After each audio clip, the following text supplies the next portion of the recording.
किसी ने कभी मुझसे पूछा था, महाराज जी धर्म में और संप्रदाय में क्या अंतर है? धर्म में और संप्रदाय में क्या अंतर है? संप्रदाय पाप से रोकेगा। संप्रदाय कहेगा शराब पीना पाप है, क्रिश्चियनिटी को छोड़ करके बाकी सारे संप्रदाय। धर्म क्या कहेगा पता है? अति दूध पीना भी पाप है। यही अंतर है। धर्म क्या कहता है? अतिरेक न हो, अति न हो।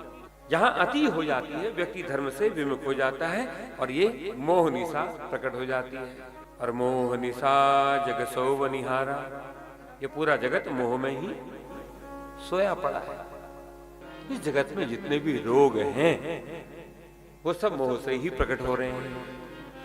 देह के रोग हों कि दैहिक रोग हो कि दैविक रोग हो कि भौतिक रोग हो कि अधिभौतिक रोग हो, सबके मूल में कहीं न कहीं मोह व्याप्त है।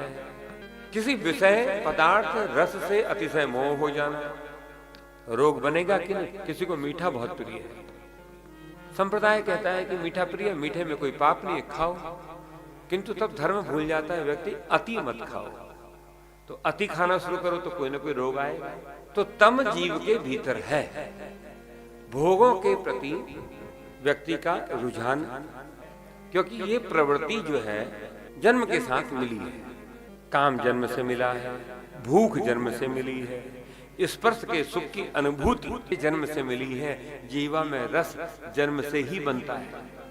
किंतु कितना उस तम पर शासन करने की जिस समय सामर्थ्य आती है तब शिवत्व में से कुछ हमें प्राप्त होता है, तब हम शिव के थोड़ा निकट जाते हैं।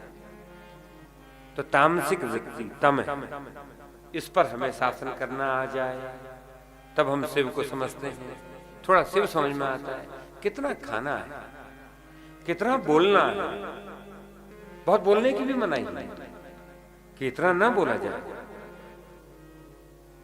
सम्यक वाचा सम्यक कर्मणः सम्यक शब्द का प्रयोग हुआ। कितना बोला जाए? सम्यक, जिसमें केवल और केवल व्यवहार विनिमय हो, बस बात पहुंच गई, कम शब्दों में बात खत्म हो गई। दूसरा है रज। रज कहते हैं परिवार में, धन में मैं और मेरा भाव।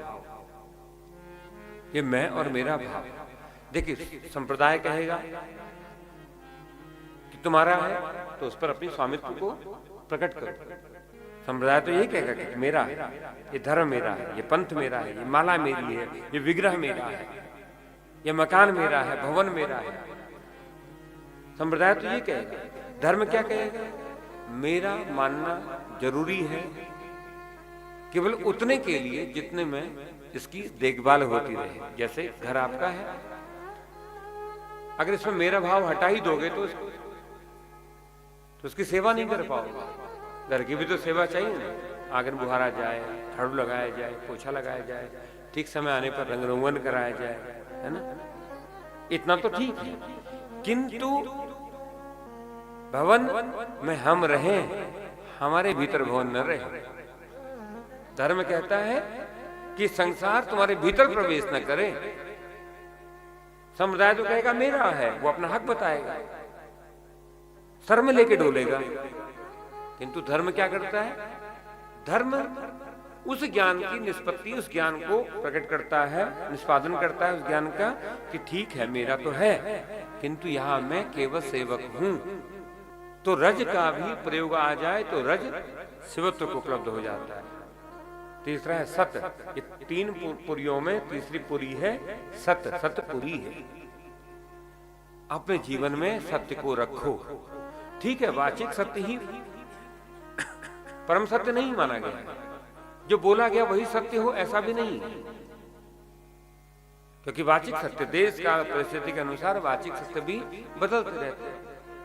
तो भी जीव को ये प्रयास करना चाहिए कि वह निरंतर सत्य का अनुशीलन करता रहे, जितना संभव हो सत्य के निकट रहो। जैसे जैसे आप सत्य के निकट होते जाते हैं वैसे वैसे सत्यनारायण आपके निकट होते आते हैं। जितना आप सत्य के निकट होते जाओगे वैसे वैसे सत्यनारायण आपके निकट होते आएंगे। तो वाचिक से प्रारंभ करो, फिर धीरे धीरे उस सत्य के साथ आपका अनुभव प्रगाढ़ होता जाएगा जो परम सत्य है। भगवान सत्य है, भगवान का नाम सत्य है, भगवान की लीला, भगवान का माधुर्य, भगवान के संत, भगवान के भक्त ही उस सत्य के निकट हैं। तो अपने को उनके निकट रख लो तो आपके निकट सत्यनारायण हो जाएंगे।